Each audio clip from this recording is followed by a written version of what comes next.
Abra sua Bíblia no Evangelho de Lucas, um texto muito explorado, mas hoje eu quero fazer uma reflexão rápida. Lucas 15. Eu vou ler bastante, mas vou falar pouquinho. A partir do verso 11. Nós vamos do 11 até o 32. E disse: um certo homem tinha 2 filhos, e o mais moço deles disse ao seu pai: Pai, dá-me parte dos bens que me pertence. E ele repartiu por eles a fazenda. Repita comigo, volta no 12. Repita comigo. Ele repartiu por eles. Isso, verso 13. E poucos dias depois, o filho mais novo, ajuntando tudo o que tinha, partiu para uma terra longínqua, e ali desperdiçou seus bens, vivendo dissolutamente. E havendo ele gastado tudo, houve naquela terra uma grande fome, e começou a padecer necessidades. E foi e chegou-se a um dos cidadãos daquela terra, o qual mandou para seus campos a apacentar porcos. E desejava encher o seu estômago com as bolotas que os porcos comiam, e ninguém lhe dava nada. E tornando em si, disse: quantos jornaleiros de meu pai têm abundância de pão, e eu aqui pereço de fome. Levantar-me-ei, irei ter com meu pai, e dir-lhe-ei: Pai, pequei contra o céu e perante ti. Já não sou digno de ser chamado teu filho, faze-me como um dos teus jornaleiros. E levantando-se, foi para o pai. E quando ainda estava longe, viu o seu pai e moveu-se de íntima compaixão, e correndo, lançou-se-lhe ao pescoço e o beijou. E o filho disse: Pai, pequei contra o céu e perante ti, já não sou digno de ser chamado teu filho. Mas o pai disse aos seus servos: trazei depressa a melhor roupa e vesti-lhe, pôr-lhe um anel na mão e alpacas nos pés. Trazei o bezerro cevado e matai-o, e comamos e alegremo-nos, porque este meu filho estava morto e reviveu, tinha se perdido e foi achado. E começaram a alegrar-se. Seu filho mais velho estava no campo, e quando veio e chegou perto da casa, ouviu a música e as danças. E chamando um dos servos, perguntou o que era aquilo. E ele lhe disse: veio o teu irmão, e teu pai matou o bezerro cevado, porque o recebeu são e salvo. Mas ele se indignou e não queria entrar. E saindo o pai, estava com ele, mas respondendo ele, disse ao pai: eis que te sirvo há tantos anos, sem nunca transgredir o teu mandamento, e nunca me deste um cabrito para alegrar-me com os meus amigos. Vindo, porém, este teu filho, que desperdiçou os seus bens com as meretrizes, mataste-lhe o bezerro cevado. E ele lhe disse: filho, tu sempre estás comigo, e todas as minhas coisas são tuas.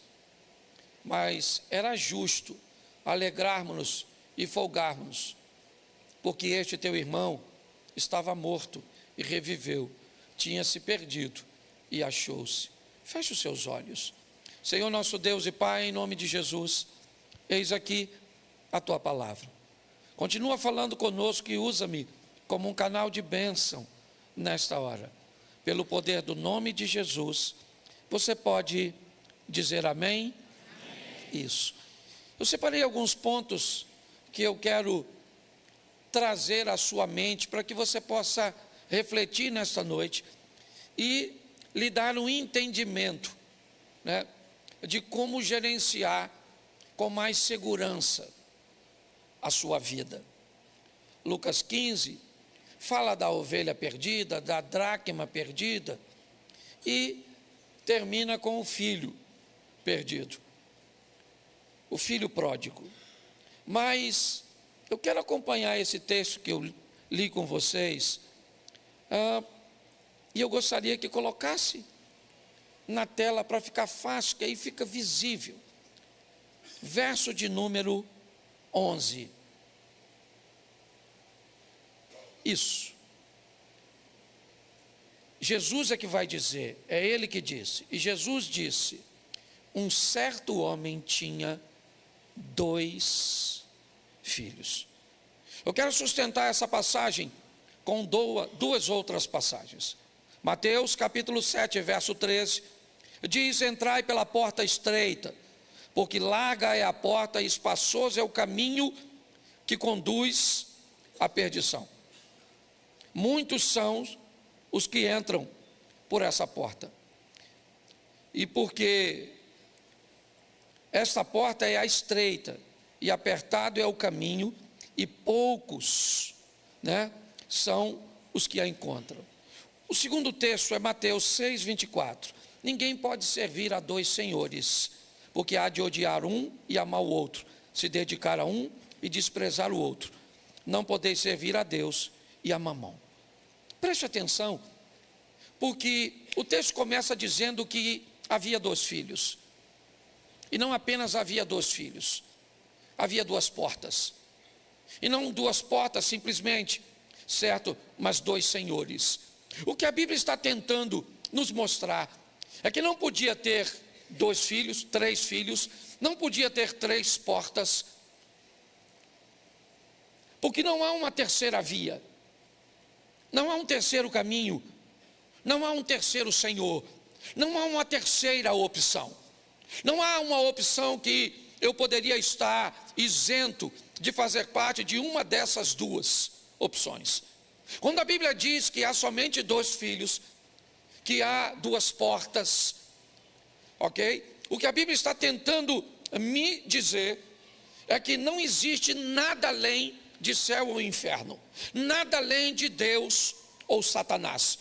Não existe nenhuma possibilidade, e ela tenta deixar clara, certo? Dizendo que apesar dos 2 serem filhos, e aqui não necessariamente ou obrigatoriamente os 2, teria que ir um para o inferno ou o outro para o céu. A Bíblia é clara em dizer que Deus, certo, tem o desejo que ninguém se perca, mas ela enfatiza isso de uma forma muito intensa, ou seja, não há nenhuma terceira opção. A Bíblia quer deixar clara, não há um morreu, acabou, não é as coisas findam aqui e o mundo espiritual não existe, não é isso. E ela tenta deixar isso claro, certo? Falando das 2 portas, expressando os 2 senhores e trazendo à luz os 2 filhos.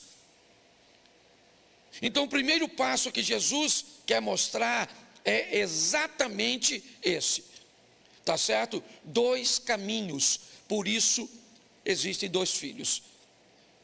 E aqui cada um, na verdade vai representar caminhos diferentes, e isso ele nos fala no verso seguinte. Coloca por favor o verso 12. O mais moço deles. Coloca o verso 25, por favor. O seu filho mais velho. No verso 12 temos o mais novo. No verso 25 temos o mais velho. E se você observar, a postura do mais velho é totalmente diferente do mais novo. A Bíblia faz questão de falar do mais novo sendo arrojado, alguém corajoso, expansivo, alguém apto a tomar decisões. E ao mesmo tempo a Bíblia vai mostrar o mais velho, altamente conservador, alguém que se sente seguro ao lado do pai. Deus está querendo dizer que seus filhos são diferentes, e que as diferenças precisam ser respeitadas, precisam ser vistas, avaliadas. Então muitas vezes nós temos muita dificuldade de lidar com a diferença dos outros. Temos tanta dificuldade para lidar com a diferença que é muito comum taxarmos pessoas diferentes como defeituosas. Se elas não são igual a mim, se elas não fazem a coisa como eu faço, eu brinco com isso. Só para ilustrar, vamos fazer um café? Vamos pôr um cafezinho? Vamos fazer o café. Coloca a água para ferver, sim ou não? Sim ou não? Coloca o pó na água.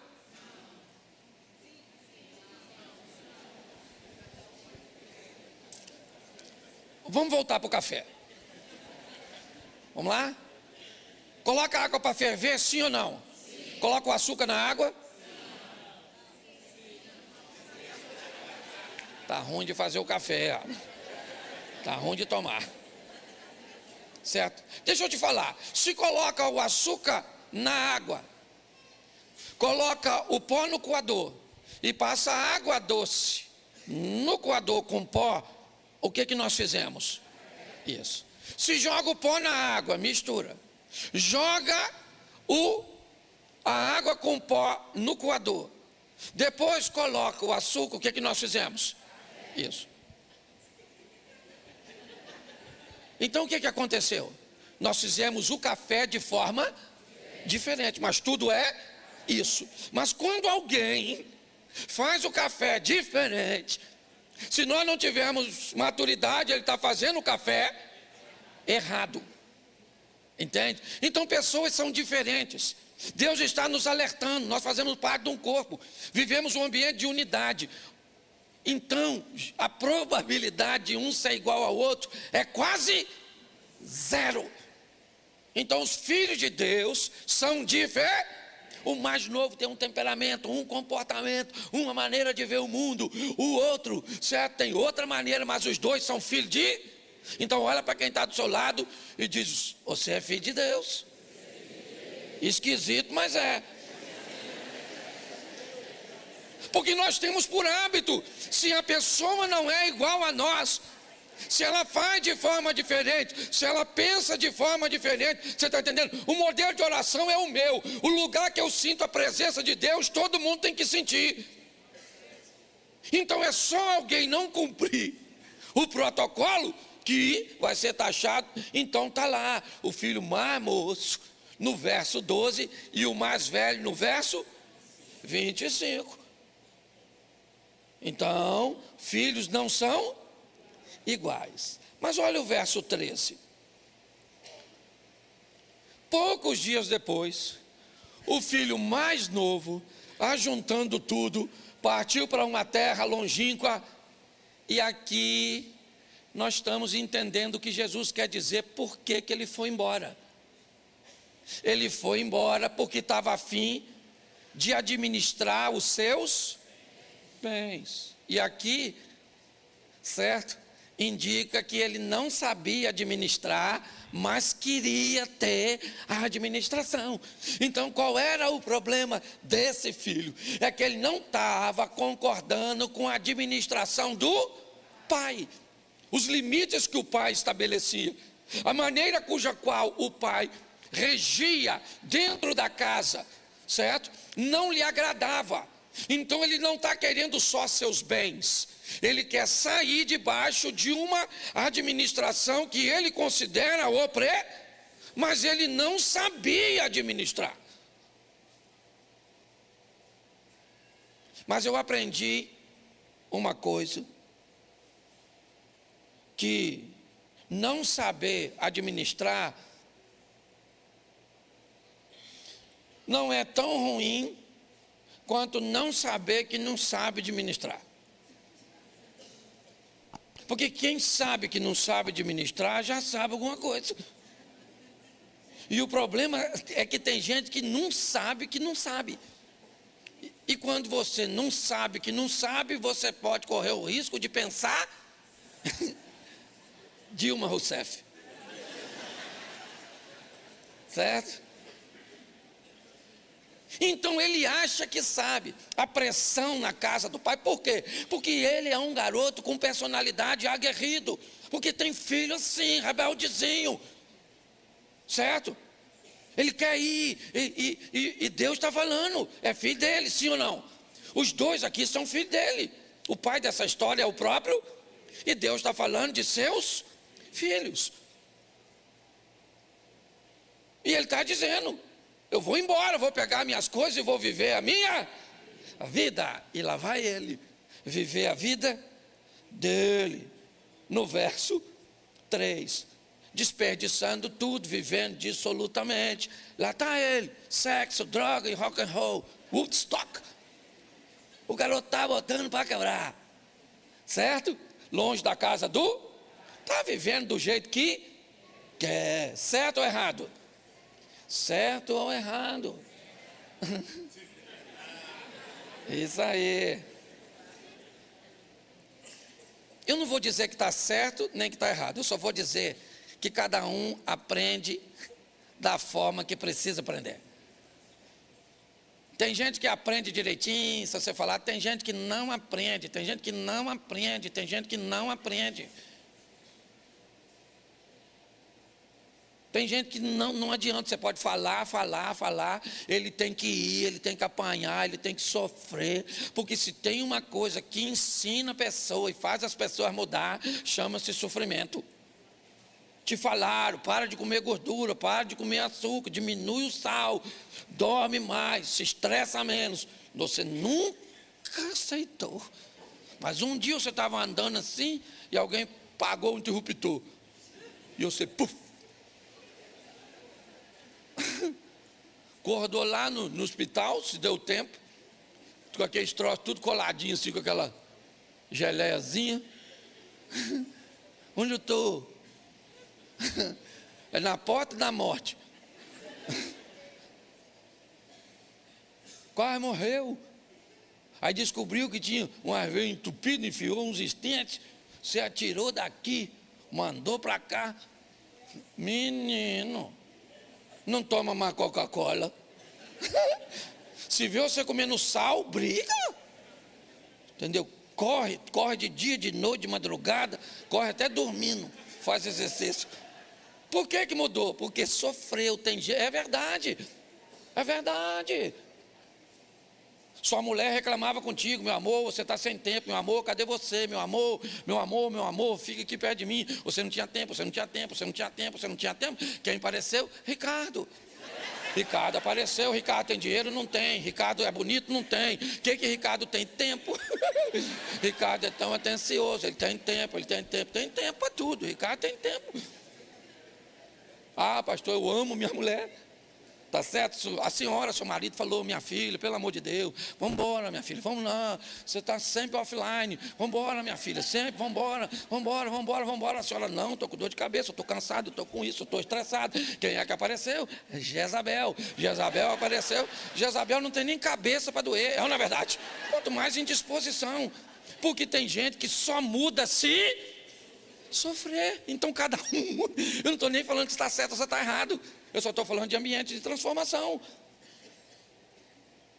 Então tem gente que precisa estar exposto, sim. Lá foi ele. E no verso 14, quem é que aparece? Aquela que aparece para todo mundo, a crise. E ela veio depois que ele gastou tudo, senão não é crise. Quando ele gastou tudo, houve naquela terra. Que terra é aquela? Que terra é aquela? É a terra distante de seu pai. Entendeu? É distância dos domínios do pai. Teve uma grande e ele começou a passar. Então a crise vem para todo mundo. Não é só para você não. Você pensa que é só você que está em crise? Nós estamos aqui hoje vivendo crise diferente. Tem uns que estão sem grana, outros têm grana, mas estão sem saúde. Outro está com a saúde danada, mas não tem grana. Outro tem saúde e grana, mas está com o casamento tudo destruído. Outro está com o casamento tão bom, tem saúde, tem grana, mas está com os filhos perdidos. Então a crise, ela vem para todo mundo. Está certo? Então, ele está lá, vivendo a crise. E quando a crise chegou, ele descobriu uma coisa muito legal. Verso 15. Foi na crise e chegou-se a um dos cidadãos daquela, o qual mandou para os seus campos apacentar os porcos. Quando a crise chegou, ele vai descobrir algo muito importante. Ele também teve uma crise existencial na casa do pai. E quando ele estava na casa do pai e teve uma crise, ele foi conversar com o pai. E o pai lhe deu uma herança. Agora a crise chega para ele de novo, mas ele não está na casa do pai. Ele está num ambiente estranho. E lembra, a Bíblia diz, 2 filhos, 2 portas, 2 senhores, certo? Se o pai é o senhor da casa, o dono da manada de porcos e da pocilga é o Satanás, que não tem compromisso nenhum com eles, ou com os filhos, que para os filhos os porcos são mais valiosos. O texto indica que ele, apesar de cuidar de porcos, a ração que ele recebia como comida, como pagamento, não era suficiente sequer para saciar a sua própria fome. O texto faz questão de dizer, pelo menos de insinuar, que ele não dava comida para o porco. Porque se ele desse comida para o porco, ele não precisava pedir, era só pegar. Alguém acima deles. É como se esse garoto só tivesse naquela pocilga para limpar o chiqueiro. Olha, quem está contando a história é Jesus. Na casa do pai eu tenho uma crise, eu vou no pai e eu tenho herança. Na casa do outro pai, porque também é pai. A Bíblia diz que muitos têm o diabo como pai. É assim que funciona. Uma paternidade que, na verdade, ela não é real, ela é adotiva, porque todos nós somos filhos de Deus, a não ser que se negue. Então esse é um texto, certo? Nesse momento, ele vai descobrir uma realidade. E quando ele olha para a realidade do verso 15, ok? E o 16, porque coloca o 16, desejava encher o seu estômago com as bolotas que os porcos comiam, e ninguém lhe dava nada. Mas aí, o verso 17 entra em cena. Tornando em si, disse: quantos jornaleiros ou trabalhadores, operários de meu pai, têm abundância de pão, e eu aqui pereço de fome. Os jornaleiros estão onde? Na casa do pai de quem? Dele. Olha o que ele descobriu. Levou tempo, precisou de uma viagem, precisou de perdas, precisou de dores. Mas lá ele olha e diz: quantos trabalhadores do meu pai, eu estou nessa situação, mas eu ainda tenho pai. Ele olhou para o passado. O presente dele não é bom, não. Mas agora ele consegue olhar para o passado e lembrar que ele ainda tem mesmo estando naquela situação, ele ainda tem um pai. A decisão de ir foi dele. Mas quando nós lemos o 18, põe o 18 por favor. Levantar-me-ei, irei ter com meu, e dir-lhe-ei: pai, pequei contra o céu e perante, verso 19, já não sou digno de ser chamado teu, faz-me como um dos teus jornaleiros, dos teus empregados. O garoto não perdeu só dinheiro, ele perdeu mais. Não foi só valor monetário que ficou nessa viagem. Ele está aprendendo o valor da casa do pai. E nem sempre o valor da casa do pai se descobre na casa do pai. Às vezes o valor da casa do pai você só descobre lá fora. Às vezes você só descobre o valor de uma esposa a hora que a esposa vai embora. Você só descobre o valor do marido a hora que o marido vai embora. Você só descobre o valor do pai quando ele está no caixão. E quando ele vai embora. E você agora. Porque ele resolvia coisas e você não precisava de resolver.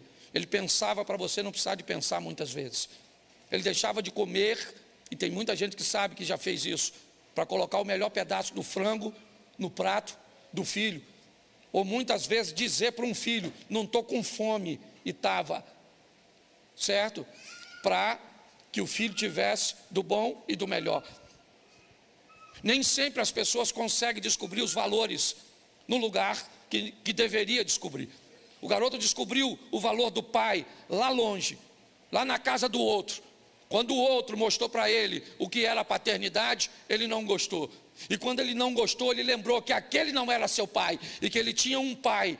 E ele disse, eu vou voltar, e vou falar com meu pai.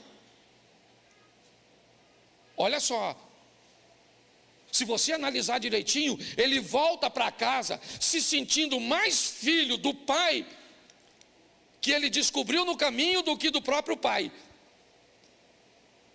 Tanto é que ele diz, não precisa me tratar como filho, me trata como um dos seus empregados. Eu descobri o valor de estar na presença do meu pai. É isso que Deus está tentando nos mostrar.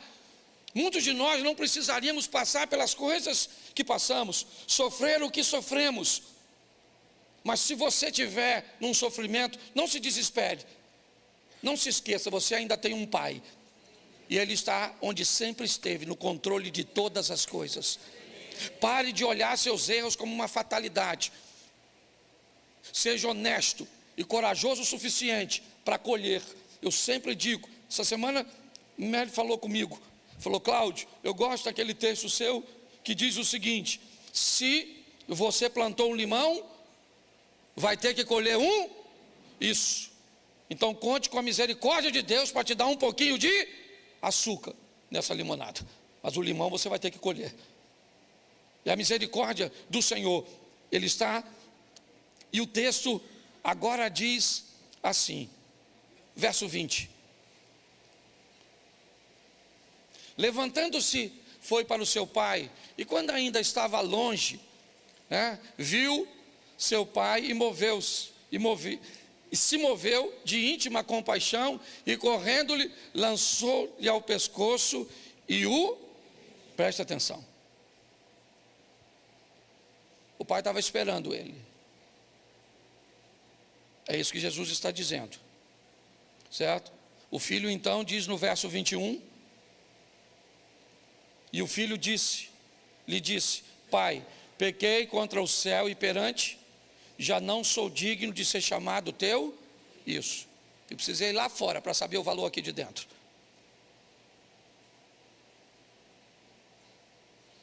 Porque tem muita gente que só sabe o valor de verdade das coisas quando perdem, infelizmente. Enquanto tem, não consegue valorizar. O filho voltou e disse, eu não sou digno de ser chamado teu filho. Pronto. Voltei, mas voltei numa posição que para mim a posição de servo está boa demais. Mas ele voltou para a casa do pai, verso 22. Mas o pai disse aos seus servos, não falou com ele. Ele não falou com ele. Ele está sem autoridade naquela casa. Até o presente momento, para os servos, ele não é mais nada. Os servos não têm autoridade para dar nada para ele. Nada. Porque nada é dos servos. Tudo é do pai. Então o pai diz aos servos, está ali, trazei depressa a melhor roupa, vestilho, põe-lhe um anel na mão e alparcas e sandália nos pés.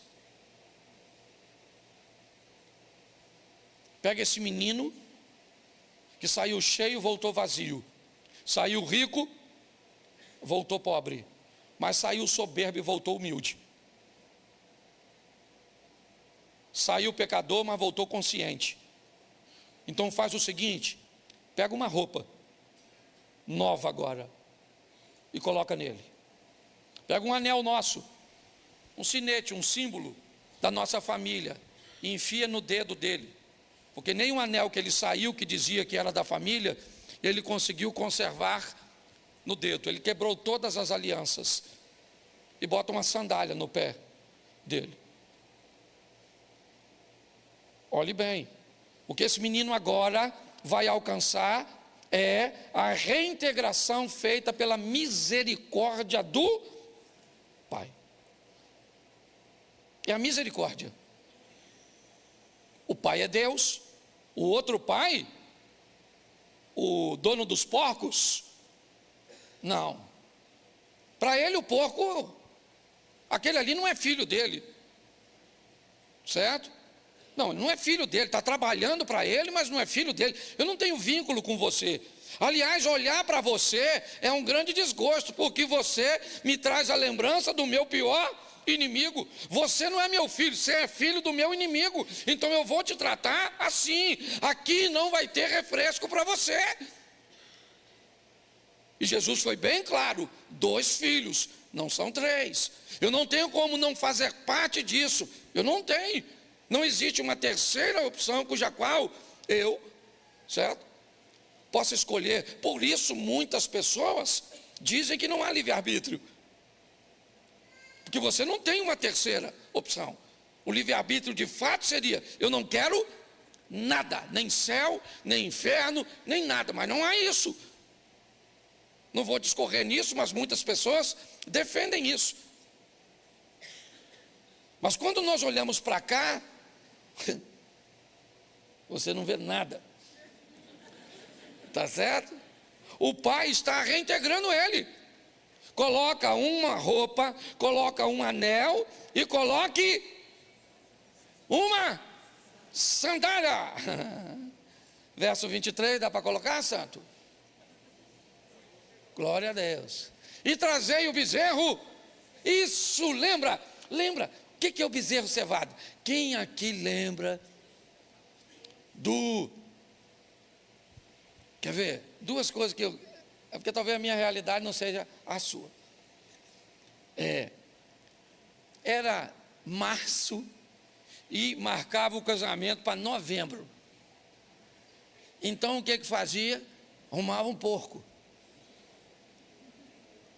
E aquele porco, o cabrito, certo? Ele já era preparado por... Alguém vivenciou isso? Isso, porque casamento naquela época era casamento. Casamento. O que acontecia? Olha só, troço chique. A cortina da sala vinha para a varanda. Ela era esticada na janela. Lembra aquela janela? Aqueles ferros fininhos. Pelo menos na casa dos pobres. Você lembra? Aí então, pegava a mesa, colocava aquela toalha, certo? Um latão de 200 litros num canto. Lembra? Cheio de refrigerante ou cerveja, não sei qual era a sua realidade. Por cima dele aquele pó de serra fantástico. Essa garotada nova não sabe nada disso. Sabe nada, isso é que é aventura, é ou não é? E por cima do pó de serra, o que ia? Me ajuda aí. Jornal. Isso. Para conservar.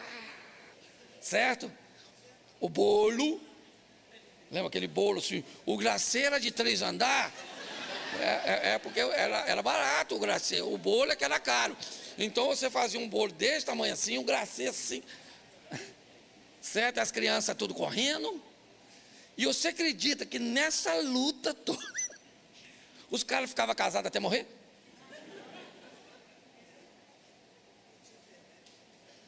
Lembra disso? Aquele docinho. Lembra? Tinha uns que eles ainda passavam ele numas bolinhas redondas, dura que só o cão, lembra? Você lembra disso? Você lembra disso? Por isso que nós temos história, rapaz. Essa turma mais antiga, isso é igual Highlander, só morre se cortar a cabeça, é ou não é verdade? Não é? E a turma hoje, não, hoje, menino, casa em castelo. Castelo! É, você entra, aquelas taças, tudo de cristal. Isso, dura uns 6 meses o casamento, assim. Uns 6 meses, depois acaba. Mas vamos voltar para o texto aqui, que eu não sei o que eu fui fazer lá no casamento, não é? Mas era só para falar do cevado. É, isso aí. Olha só, o bezerro estava guardado para um momento especial. E agora o momento especial chegou. Quem chegou? O filho perdido. O pai mandou, pensa. Tá tudo bom, sim ou não? Isso, reintegração de posse. Mas o verso 25 do 15 pula. O filho mais velho, que estava no campo, certo? Quando veio, chegou perto da casa, ouviu a música e então ele já sabia que tinha uma festa. Isso. Sem ele. Ele estava fazendo o quê? Provavelmente. Trabalhando, moleque trabalhador. Chapa quente. Quando ele chegou perto, aí, olha só, bota o 26. Chamando um dos, a casa de quem? A casa de quem? Então, a quem ele deveria perguntar? O pai. Vai perguntar quem não deve, vai escutar o que não deve. Pegou um dos servos e perguntou o que era festinha. O servo mandou bala. Cheguei. Festa, maluco. Festa. Vou te falar aqui. Não quero botar lenha na fogueira, não. Mas duvido se acertar quem está lá dentro. Duvido. Certo? Te paga uma Coca-Cola se você acertar quem está lá dentro. Sabe quem é? Não vou falar que você não vai saber. Teu irmão. Pô, meu irmão voltou? Beleza. Não. Escuta aqui. Voltou pobre. Sujo. E falou para o seu pai tudinho, não escondeu nada não. Falou que pegou as piriguetes mesmo. E que chapou o coco. Que foi para a calçada da fama. E que foi. Falou que foi. E que bebeu isso. E que Jesus bebia. E ele bebia também. E que não tem pegado. Porque se você pergunta quem não deve, você está entendendo? Vai trazer alguém para visitar a igreja. Tem dúvidas a respeito de algumas coisas. É divórcio, é vida sexual, é dinheiro. Não pergunte a qualquer pessoa. Porque senão isso pode comprometer sua caminhada. Ao invés de perguntar o dono da casa, perguntou ao criado. Pronto. Olha o que o criado falou. Ele disse: veio teu irmão. Entendeu? Ele contou a parada. Teu pai pegou o bezerrão, maluco, sabe? O cevadão. O bezerro de ocasiões especiais. E matou só porque o recebeu. São. Ô, gente, deixa eu falar uma coisa para você. Para de esperar a misericórdia dos seus irmãos. Não é em todo mundo que você encontra não, irmão. Nos irmãos você vai encontrar pancada. É gente para tentar puxar o seu tapete. Pastor, o senhor não pode falar isso da igreja. Ou posso, eu sei. Pastor, por que ninguém puxou seu tapete ainda? Porque aqui eu só fico sentado. Sou otário? Que se ficar em pé, irmão, você sabe disso. O nego já tentou fazer isso com você. Te dar uma pernada porque você é bom, porque notou em você características que podem levar você adiante. A verdade é essa. Eu não sou otário. Eu, hein? Ah, porque o irmão que devia me amar, devia, mas não ama. O irmão que devia me proteger, devia, mas ele não só não te protege, como te bate. É, porque isso é coisa de irmão, um bate no outro. É ou não é? É assim. Pastor, o senhor está afastando as pessoas da igreja. Aí se sair da igreja vai ter que ir para o outro lá, o outro da porta larga lá,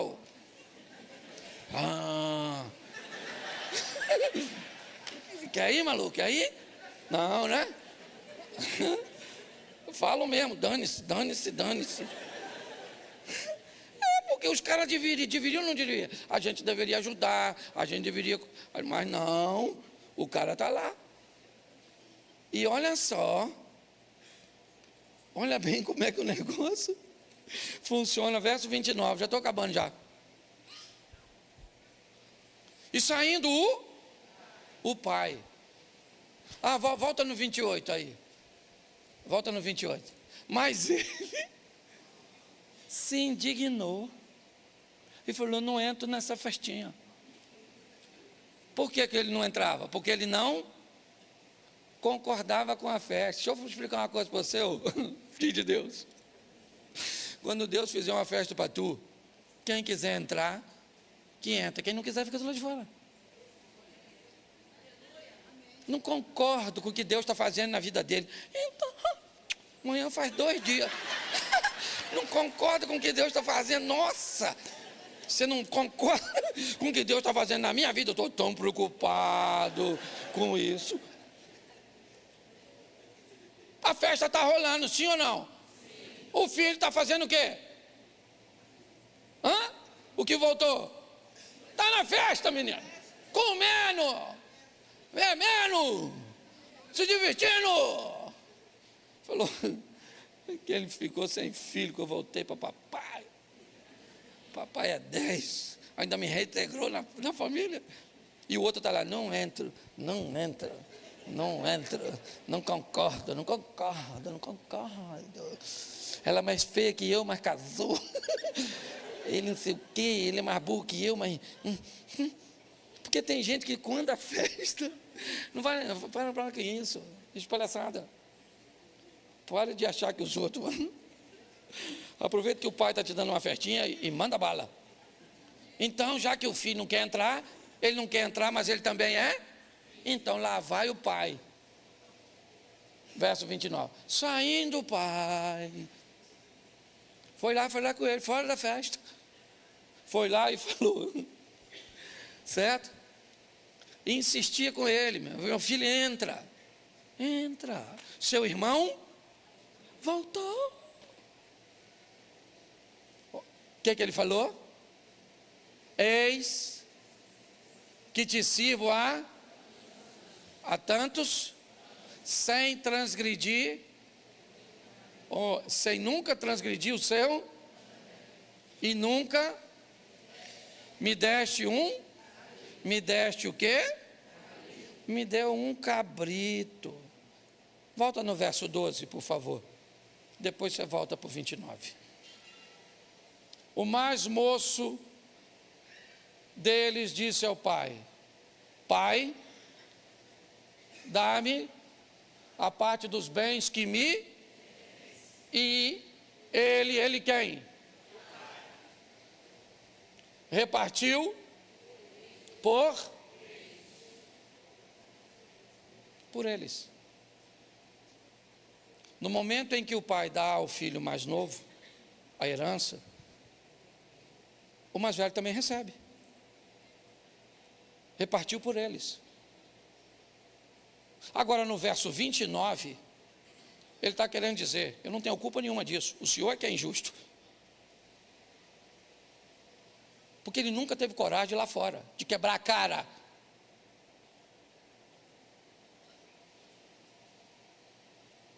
Porque se ele fosse lá fora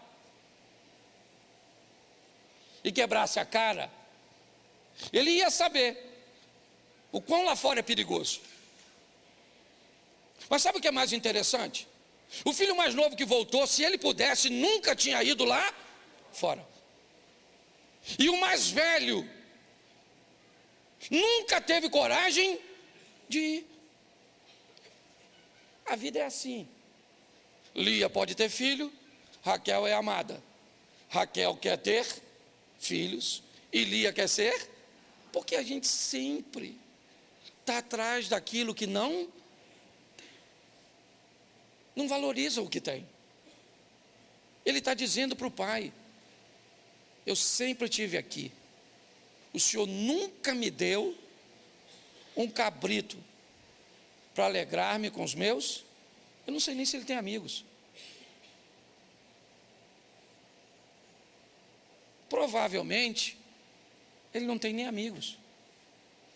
Ninguém nunca pediu a ele: pô, pega aí um cabritinho, vamos fazer um churrasquinho aí para nós. Ele está indignado, mas também é filho, trabalhador, sempre se manteve por ali, mas nunca conseguiu ser um aventureiro. Provavelmente o filho mais novo queria ter a postura do mais velho e nunca ter ido embora e ter feito aquela dor no coração do pai. O filho mais velho sempre quis ir, mas nunca teve coragem. Porque filhos são diferentes, pessoas são diferentes. O pai vai explicar no verso 30. Ou melhor, ele ainda diz assim, ó: vindo porém este teu filho. Ele nem chama o cara de irmão. Vindo porém este teu filho, que desperdiçou seus bens com as meretrizes. Por isso que eu digo que o cara que deu a informação a ele contou a história. Porque o filho que volta para a casa do pai, volta para confessar, porque a Bíblia diz: aquele que confessa e deixa, alcança misericórdia. Então ele sabia. E deixa eu te dizer uma coisa: o que esse cara está falando aqui, ó, não é mentira não, é verdade. O irmão dele pegou tudo que tinha, foi lá fora e jogou tudo fora, perdeu tudo. Isso aqui é uma verdade que o irmão mais velho está falando com o mais, ou do mais novo. Gastou com meretrizes. Mas o que me deixa mais chateado, pai, não é ele ter gastado, é que o Senhor pegou o bezerro,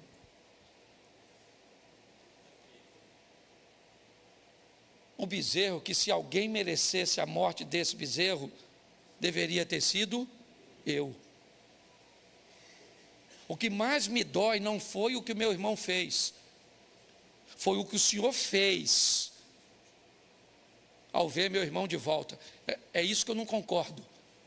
Eu não concordo dessa pessoa ter um passado tão ruim, de ter matado, de ter feito isso, de ter vivido uma vida desse jeito. Eu não concordo. É isso que ele está dizendo. O irmão voltar, até está legal, mas o irmão voltar com tanta honra, é que não está bom. É disso que ele não gosta. Não há nenhum amor nesse garoto pelo seu irmão. Ele é um egoísta que nunca saiu da casa do pai. É verdade. Ele nunca desviou. Nunca. Ele sempre estava na casa do pai. Nunca teve coragem de beber alguma coisa. Nunca teve coragem de usar uma roupa diferente. Nunca teve coragem de ir numa balada. Ele nunca fez nada de errado. Nunca. Mas nunca foi crente de verdade. Nunca foi um servo de Deus de verdade. Ele foi um amedrontado, pressionado pela religiosidade. nunca foi capaz de assumir: eu nunca fiz nada de errado. Tá bom, mas esqueceu um mandamento básico: amar o seu próximo e amar a Deus sobre todas as coisas. Por quê? Porque Deus sabe o que está fazendo. Esse pai é Deus. E sabe qual é o grande desafio, irmãos? É que hoje é muito mais fácil quando você confronta alguém, ao invés da pessoa mudar de postura, ela muda de igreja, porque foi confrontada. Esse é um exemplo. O filho falou, e o pai poderia falar: meu filho, não fala assim do seu irmão. Não fala. Seu irmão não fez nada disso. Não. Olha o que o pai falou: filho, tu sempre está comigo. Sempre. Todas as minhas coisas são tuas. O cabrito era seu, certo? O que foi cevado era seu.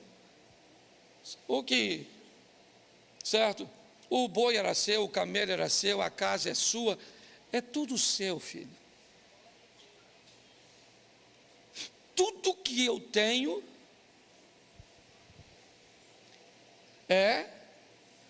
todas as minhas coisas são menos uma. Mas era justo alegrarmos e folgarmos, porque este teu irmão estava morto e reviveu, tinha se perdido e achou-se. A única coisa, meu filho, que você nunca conseguiu ter é um coração igual ao meu.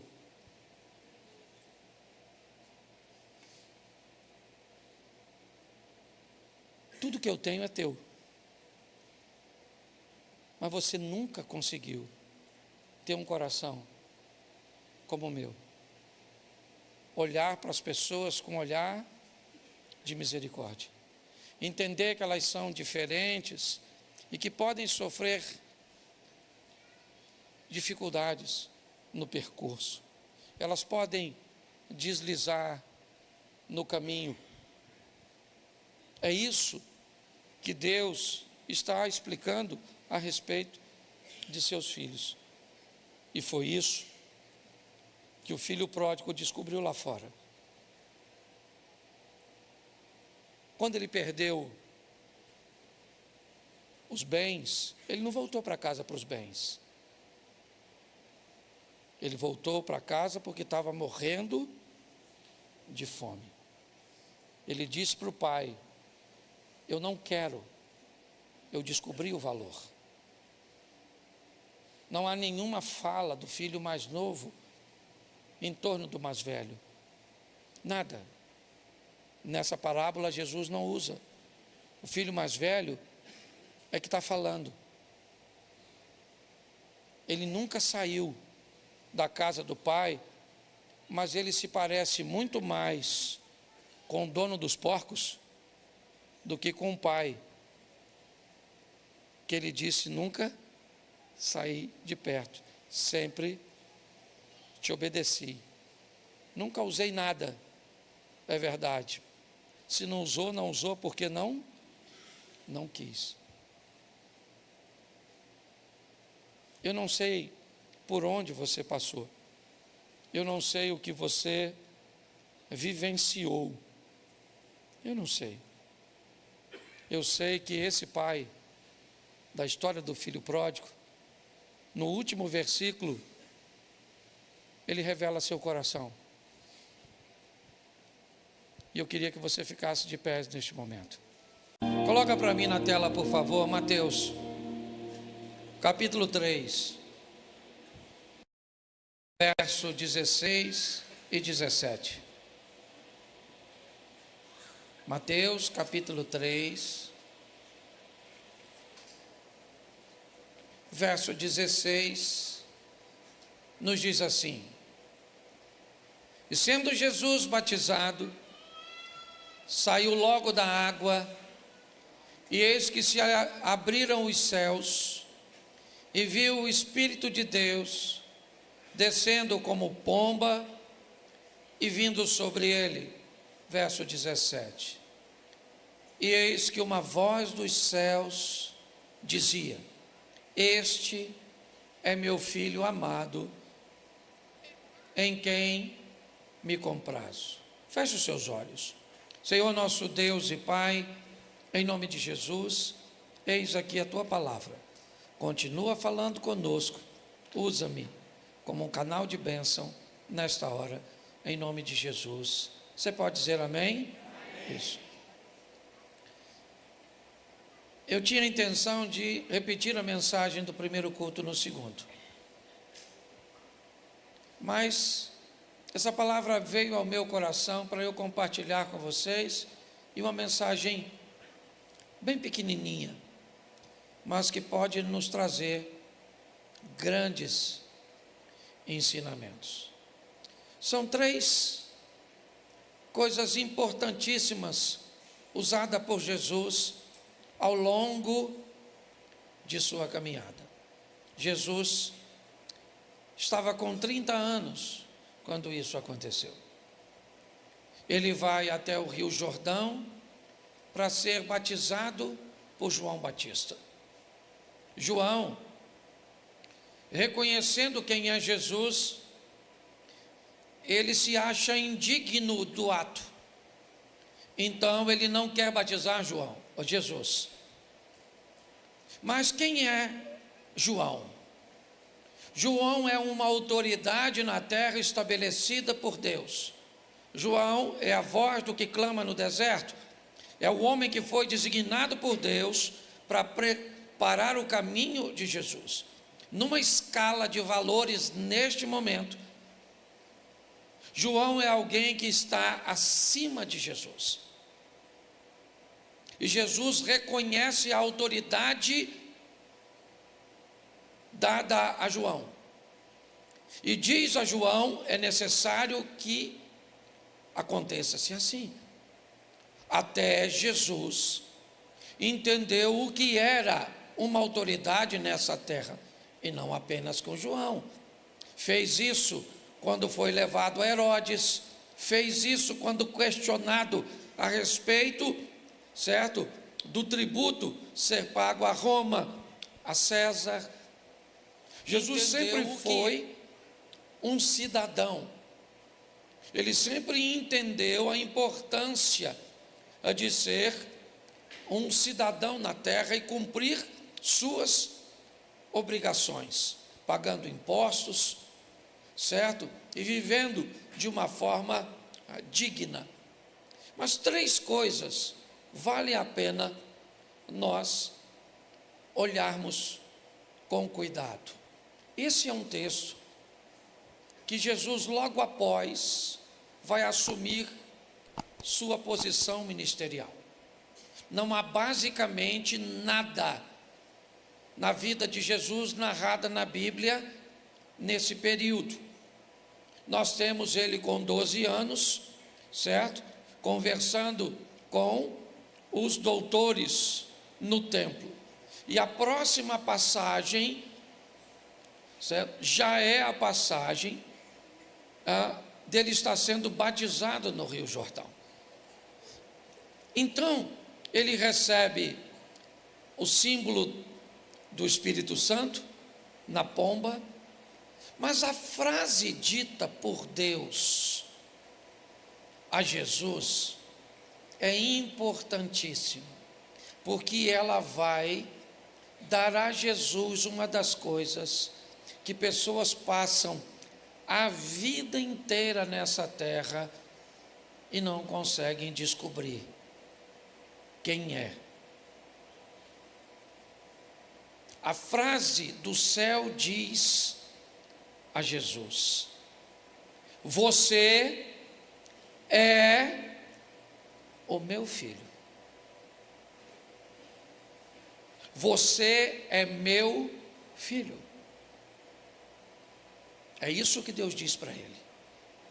Isso vai gerar tanta confusão para Jesus, ao longo de sua vida.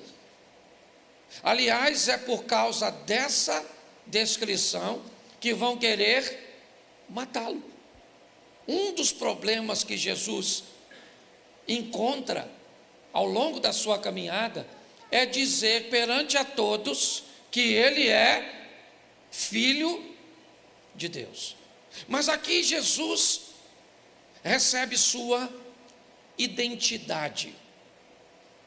E muitas pessoas acreditam que você só vai descobrir sua identidade o dia que você descobrir sua missão, porque missão e identidade estão totalmente entrelaçados. Jesus recebe essa informação e talvez você, por que é que ele vai receber essa informação? Pelo que se segue agora. Assim que Jesus vai ser tentado no deserto, as frases usadas pelo inimigo são exatamente as frases que vão questionar sua identidade. Enquanto Deus afirma no verso 17: você é meu filho amado, este é meu filho amado, em quem eu tenho prazer. Assim que Jesus vai ao deserto, o que é usado para ele é: se você é o filho de Deus, diga para essas pedras tornarem-se em pães. Como? Se você é. Qual é a intenção do maligno em questionar algo que Deus afirmou? A botar em xeque a identidade, tentar convencer Jesus, será que é isso? De que ele não é quem Deus disse que ele era. Você já notou que essa continua sendo uma estratégia do maligno? De tentar convencer você de que você não é quem Deus disse que você é. A Bíblia diz que você é uma bênção. A Bíblia diz que você é vencedor. A Bíblia diz que nele você pode todas as coisas. Mas muitas vezes nós somos pressionados pelo maligno por situações que convencem ou que tentam te convencer de que você não é bom, você é bobo, de que você não é uma pessoa de bem, você é um traidor, você é um homicida, você não é um trabalhador, você é um vagabundo, você não é uma pessoa que tem esperança, você é um desesperado. Você já notou que as situações tentam nos convencer de que nós não somos quem Deus diz que nós somos? Roubar de nós nossa identidade, porque se roubam de nós nossa identidade, automaticamente roubam a nossa missão, nos impedem de realizar aquilo que Deus tem para nós. Eu não sei o que tem acontecido com você hoje, ou o que pode acontecer com você amanhã, mas não deixe ninguém te convencer de que você não é quem Deus diz que você é. Você é uma bênção, você é vencedor, você é próspero, você é inteligente. Você pode até não ter achado a inteligência na sua cabeça, mas está aí. Você é bonito. Amém? Porque você tem que gostar de você, você é filho de Deus. Onde você chega, você tem o aval do céu. Pai, pensa. Tem gente que só é filho de Deus na igreja.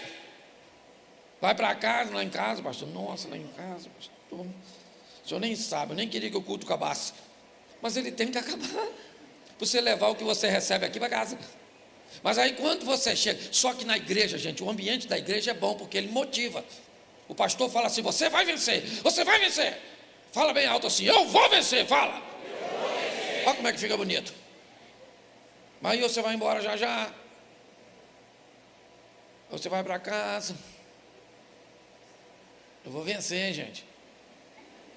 Eu vou vencer, eu vou vencer. O pastor falou, eu vou vencer. Não está tão alto como estava na igreja. Mas eu vou vencer, eu vou vencer, eu vou vencer. Aí você dorme, amanhã de manhã você acorda. Tem culto? Então você tem que continuar com o que recebeu aqui hoje. Aí você vai, de manhã cedo. Eu vou vencer, hein, gente? Aí eu tenho que vencer, que eu não posso perder não, porque... Eu vou vencer, né, gente? Será que eu vou vencer mesmo? Ih, rapaz, ontem estava tão forte. Terça-feira tem culto? Então o que você recebe aqui tem que durar para terça. Aí terça-feira você já está falando, você só mudou a pontuação. Eu vou vencer. O que era uma afirmação virou uma interrogação. Porque o mal trabalha para que você não se reconheça. Tem essa história não, meu irmão. Pode vir o que vier, nós não estamos sozinhos. O Senhor é conosco, a vara e o cajado do Senhor é o que nos sustenta. Fala assim, eu sou filho de Deus, fala. É isso aí. Fala isso no seu trabalho amanhã. Fala. Eu sou filho de Deus. Fala mais. Que você não tem nada que te faça parecer com ele. Porque normalmente o filho parece com o pai, né? Identidade. Entendeu? Você tem que ser a sua. Por quê? Porque onde quer que você esteja, certo? E você, preste atenção, eu já falei diversas vezes. Você sabe a diferença de um termômetro para um termostato? Sabe? Não precisa dizer se sabe ou também não sabe, não, que eu também não sabia até tempo atrás. E como eu descobri, dá uma noção que quando eu falo que sei, parece que você não sabe de nada. Já vi uns caras que vêm aqui e às vezes eles só sabem daquilo. E aí chega aqui e diz, você sabe disso? Não sabe? Então agora vou te dizer que eu sou quase um oráculo para responder tudo. Bom, termômetro é aquele negócio que você bota aqui assim, ó. Sabe?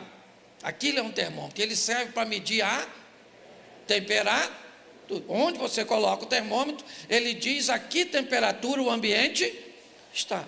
O que é um termostato? O termostato é mais ou menos como a resistência do chuveiro, certo? Ela é mais ou menos isso, a grosso modo. O que ela faz? Ela determina a temperatura do ambiente. Entendeu? Então quem é você? Você só mede o ambiente ou você diz a que temperatura o ambiente fica depois que tu chegou? Estava tudo feio, chegou você, chegou a beleza. Certo? Estava tudo oprimido, chegou você, chegou a luz. Você não precisa falar, cheguei, estou iluminando, não é isso não, certo? Mas quando você chega, vou te dar um exemplo. Ali na Mantiqueira tinha um boteco na esquina que nós tomávamos café de manhã. Então todo mundo nascia aqui, os caras, né? Conheço todo mundo. Cheguei de manhã, que eu morava lá pertinho, tinha ido até a pé. Quando eu cheguei, eu passei perto dos caras, que eles tinham uns 3 ou 4 amigos tomando café. E eu vi que eles estavam falando de mulher, sabe? Peguei fulano, saí com fulano, tal, eu escutei, que nós convertimos, mas nós não fica surdo, certo? Aí eu passei, Cid, falei, quer ver que eu vou acabar com essa palhaçada, essa conversa? Eu conheci até a mulher que eles estavam pegando, pensa, não é mulher feia, é assim, o cara achou que ele era mulherengo, mas eu achei que ele fosse bem 10, bate, sai um monstro, mas deixa quieto. Aí eu falei, eu vou acabar com essa conversa agora, quer ver? Que eu não sou termômetro, eu sou termostato. Fui lá no balcão e falei, pô, irmão, assim, me dá um pãozinho na chapa e um pingado. E ele me deu, peguei aquilo, botei na mão e fui no meio da roda onde ele estava falando, que peguei, não peguei, certo? E falei, e aí, gente? Estão falando de quê? Aí um falou assim, deixa para lá, pastor, como é que está a igreja? A pauta já mudou. Porque quando você chega, o ambiente muda. Você não chega sozinho, o Senhor é contigo, você é filho de Deus. Então você vai para a sua casa, não tem opressão, não tem demônio, não tem nada. Você chegou quem? Não, chegou quem? O Filho de Deus. Chegou quem? O Filho de Deus. Chega no trabalho e diz, aí, chegou o Filho de Deus, hein? Isso aí, meu irmão, Jesus. Sim, ó. Porque você é luz, você é sal, você é uma bênção. Está assim de gente oprimida, entristecida, olhando para si mesmo, não gosta, porque o diabo não gosta dele, fica chateado com você, de você gostar de você. Então você tem que se reconhecer: eu sou uma filha do Senhor. E pronto, onde eu chegar, Deus está comigo. De vez em quando você vai estar triste, sim ou não? Sim ou não? Mas seu pai vai estar lá, com você. De vez em quando você vai ter problema, você... Quem aqui é solteiro? Solteiro, levanta a mão. Bem alto assim. Isso. Agora abaixa. Quem aqui tem problema, levanta a mão. Isso. Quem é o solteiro que levantou a mão? Que diz que tem problema. Vocês não sabem nada do que é problema. Que palhaçada é essa? Vocês não têm problema. Vocês têm cosquinha. É ou não é verdade? Vocês não têm... Então nós temos que aprender isso. Onde você for, Deus vai estar lá, teu pai está lá. O Senhor é contigo, a vara e o cajado do Senhor é o que te consola. A Bíblia diz que José foi para o Egito, o Senhor foi com ele. Foi para a casa do Potifar, o Senhor foi com ele. Foi para a prisão, o Senhor era com ele. Foi para o governo, o Senhor era com ele. Porque onde ele andava, Deus era com ele, porque ele era o filho de Deus. E você também. Então para com essa palhaçada. Você vai para a sua casa, só você é crente. Dane-se, dane-se, dane-se, dane-se. Ah, pastor, lá em casa cada um tem um demônio. Dane-se.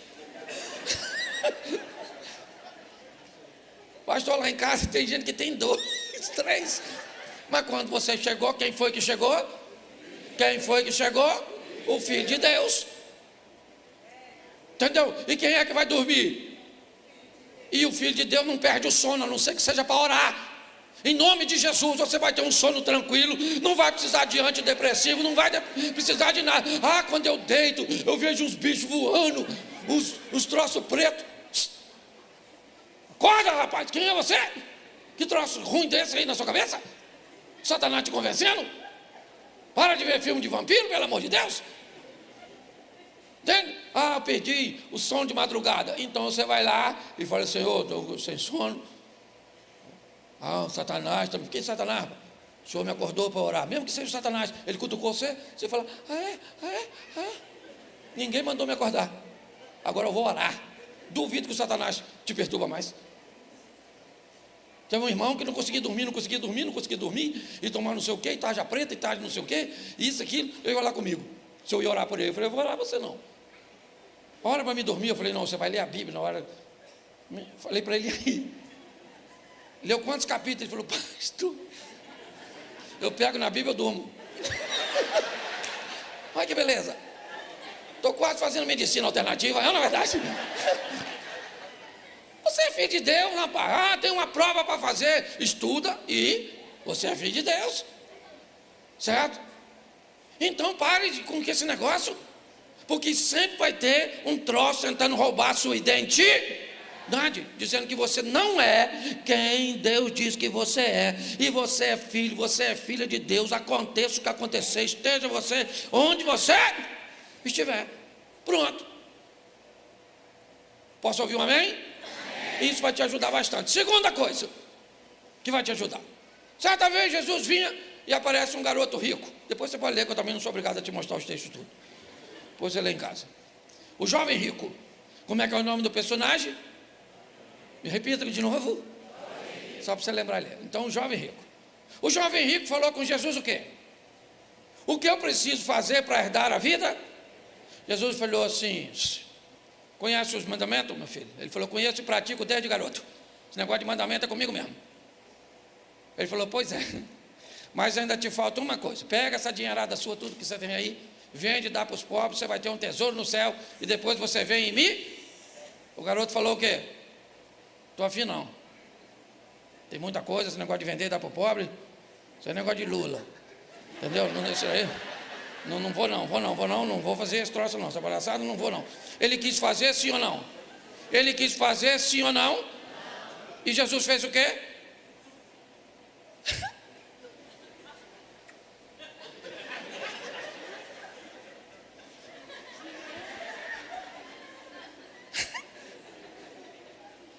Pastor, o que você quer dizer com isso? Quer viver bem, aprenda a respeitar a decisão dos outros. Para de ficar sofrendo porque a decisão é do outro. O outro resolveu, certo? Que quer tomar essa decisão, que não quer Jesus, que quer ir para o inferno, que quer isso. Você tem que continuar orando. Pastor, o que o senhor faz quando você prega o evangelho para um parente seu, para um amigo seu, que ele não se converte, que ele rejeita, que ele... Aí eu fico triste, porque eu choro, porque isso... Para com isso. Quando você for orar por essa pessoa, fala: Senhor, ó, falar uma coisa para o senhor, eu estou pregando o evangelho para aquela besta lá, não quer aceitar, falou que não quer ir, não sabe ele. Então eu vou falar uma coisa para o senhor, ó, quando ele morrer, deixa ele morrer devagar, que aí eu vou dar o cartãozinho do senhor para ele, o endereço, e quando ele estiver morrendo, eu sei que ele vai falar: Jesus, é isso aí, me recebe aí. Porque tem gente que você só vai se aborrecer se você não respeitar. E pior, tem gente que até quer Jesus, mas finge que não quer só porque é carente, para você ficar insistindo. Aí você fica aborrecido. Quem é que quer ir para o inferno? Levanta a mão. Ninguém quer ir não, rapaz.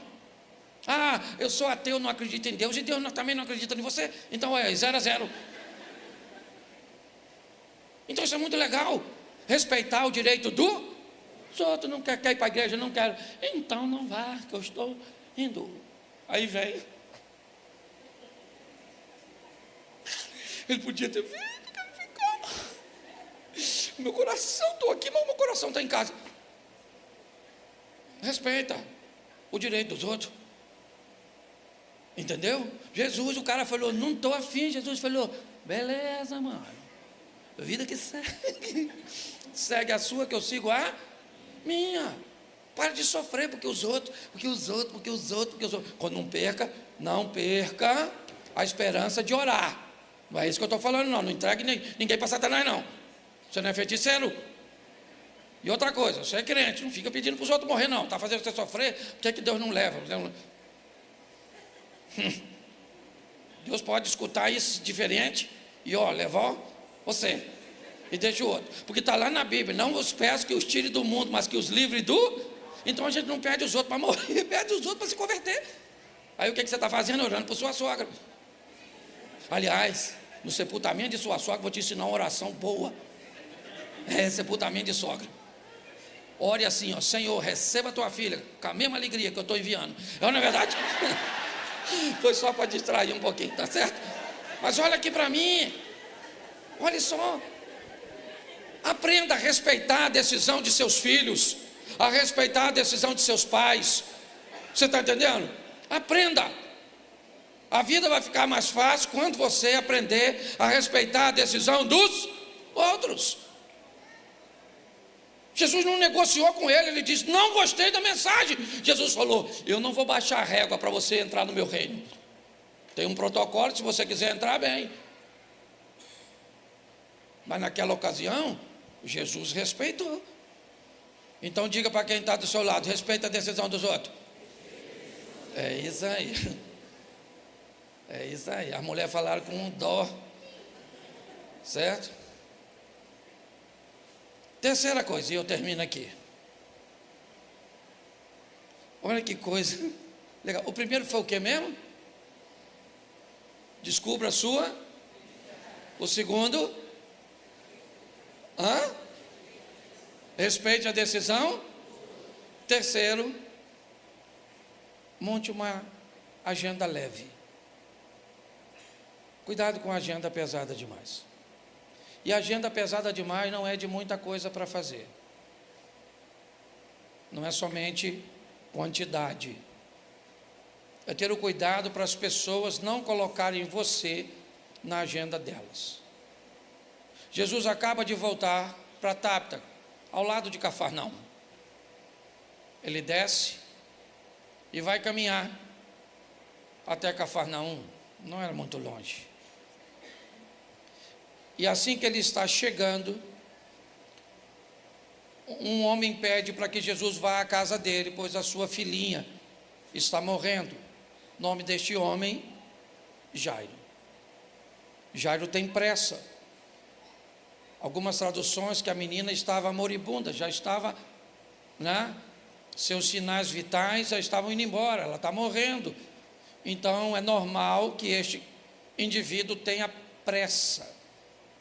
E ele pede a Jesus que vá à casa dele. Jesus aceita o convite e diz a Jairo: vamos embora. Jesus entra aparentemente na agenda de Jairo, que tem pressa. No caminho, uma mulher do fluxo sanguíneo toca em Jesus. Jesus então interrompe a sua caminhada para ajudar uma mulher que também precisa de cura. Quando ele faz isso, ele sai da agenda de Jairo e entra na agenda dele, de Jesus. Jairo tem pressa e diz, ao longo da caminhada, que ele tem urgência. É tão urgente que quando Jesus para curar a mulher, a filha do Jairo morre. Então parece que Jesus não vai resolver o problema. É Marta e Maria dizendo: o senhor chegou atrasado, se o senhor tivesse aqui, meu irmão não teria morrido. Mas Jesus não andava na agenda dos outros. Querem matá-lo, ele diz: eu vou sair daqui, não é hora de eu morrer, não está na minha agenda isso.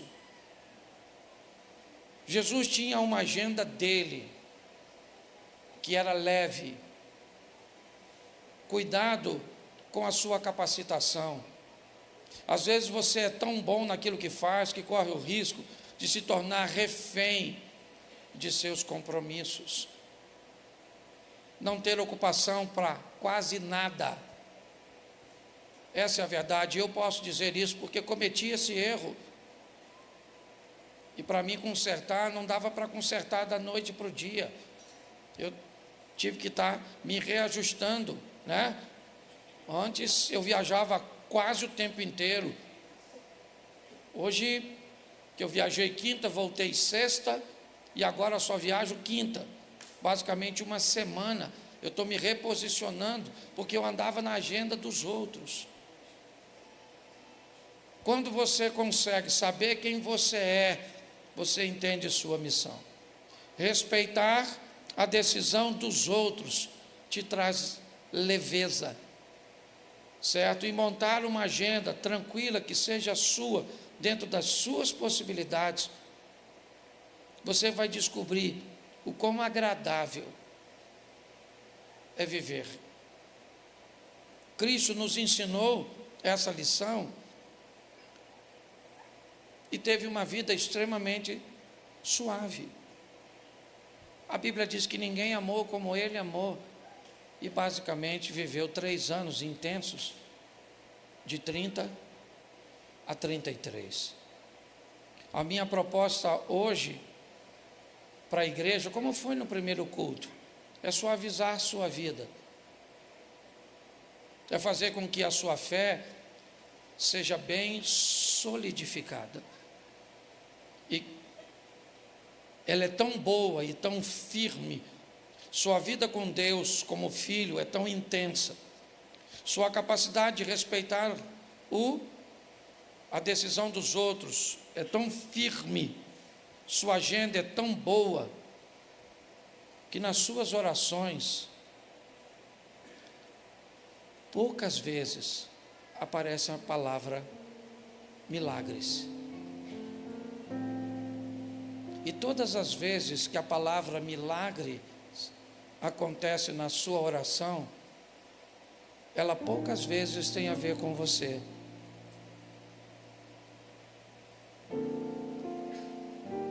Se a sua oração, e ela deve ser diária, ela deve ser constante, como a Bíblia nos ensina, e tem que ser, orai sem cessar.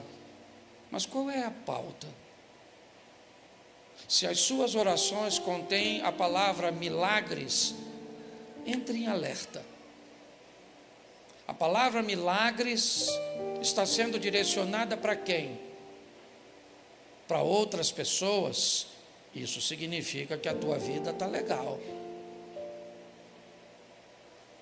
Se a palavra milagre está sempre condicionada a você, isso significa que você precisa de ajustes. Olha, depois procura na Bíblia, Jesus orando, pedindo um milagre para ele.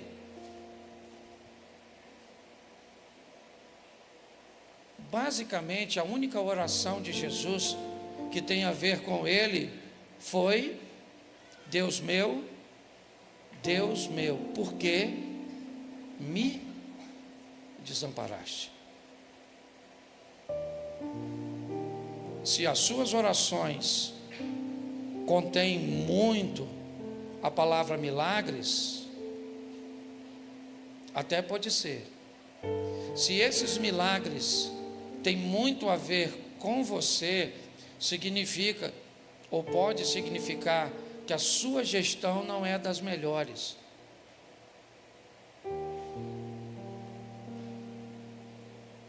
Você precisa ter mais tempo de qualidade com Deus,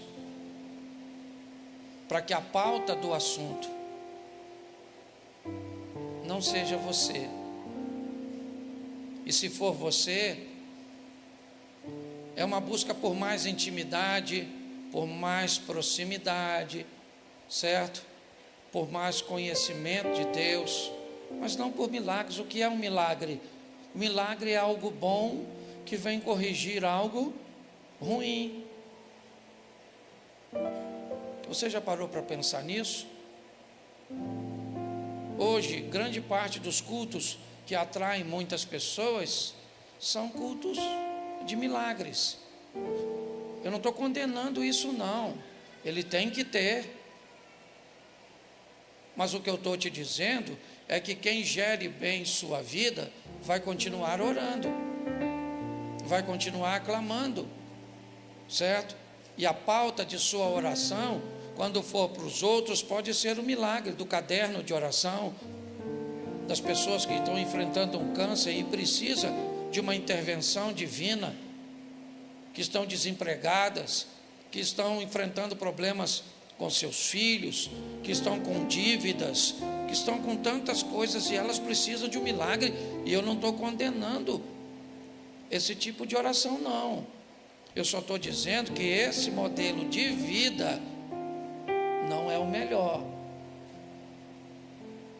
A vida de um cristão boa, de verdade, é uma vida onde ele ora muito por ele e para o seu relacionamento com Deus, para aquilo que Deus quer fazer através da vida dele, e muito para os outros, envolvendo necessidades e milagres.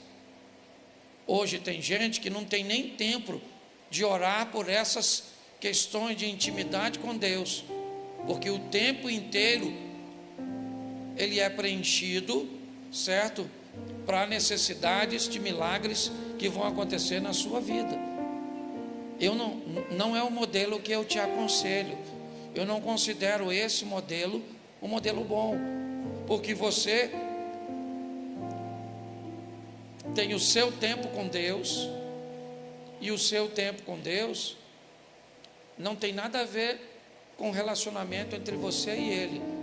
Tem a ver apenas com uma necessidade que você tem, porque não para no emprego, porque não se qualificou, porque gasta mais do que ganha, porque não educou seus filhos, porque não amou nem respeitou seu cônjuge, certo? Então hoje dobrou o joelho: eu preciso de um milagre, eu preciso de um milagre, eu preciso de um milagre, eu preciso de um milagre. Eu te aconselho a viver uma vida onde a vida com Deus seja o maior espaço da sua oração. E é lógico, nós sempre vamos precisar de um milagre na nossa vida. A minha tônica é levar as pessoas que caminham no projeto para um nível de vida onde as pessoas olham e diz assim, eu vou dar um exemplo a vocês.